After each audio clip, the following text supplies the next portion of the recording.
All right, let's get started with the unboxing. And the first thing you notice is that there's no more saran wrap around it, or cellophane, whatever that thing is called.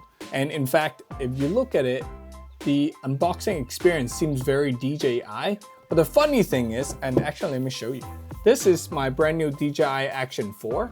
And as you can see, the unboxing experience is so similar. It's just like a little pull tab and you pull and you open it up.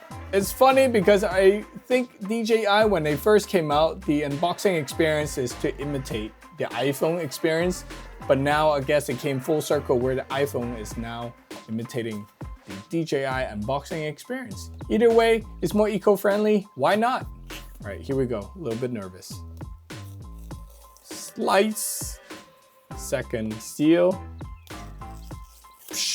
All right, get out of here. All right. The unboxing experience is still nice. You can definitely feel a nice air gap to it. And as soon as you open it up, boom. Here is my first iPhone in 6 years.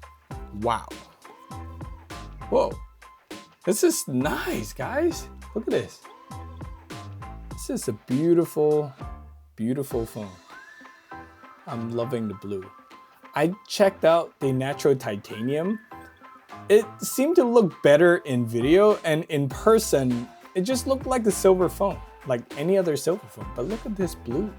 This blue just has a very light shine to it. And the glass on around the camera is just this like beautiful blue tint as well. It's just beautiful. Shall we unbox this now? Listen, here we go.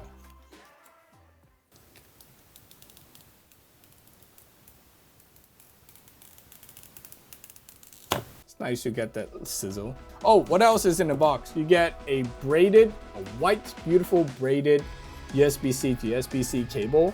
And since I'm an Android person, I have like a million USB-C cables. So the good news is I don't have to worry about not having a charging cable laying around. This is nice though, it's braided, but it's a short cable. It's only 1 meter long. I mean, this is as long as it gets. And then in here is just instructions and Apple stickers, which is, I like it. And that is pretty much it. Okay, so this is the iPhone 15 Pro Max. We are going to put it to the test. I'm gonna do a 1-week Android perspective user review to see if I'm getting used to this phone. I'm sure there are a ton of UI changes since the XS Max. I'm excited to try something new. Next step for me is to get the eSIM started on here and transfer some of the information from my Z Fold 3 onto the iPhone 15 Pro Max. Jeez, long name. Okay, let's get started. See you in 1 week.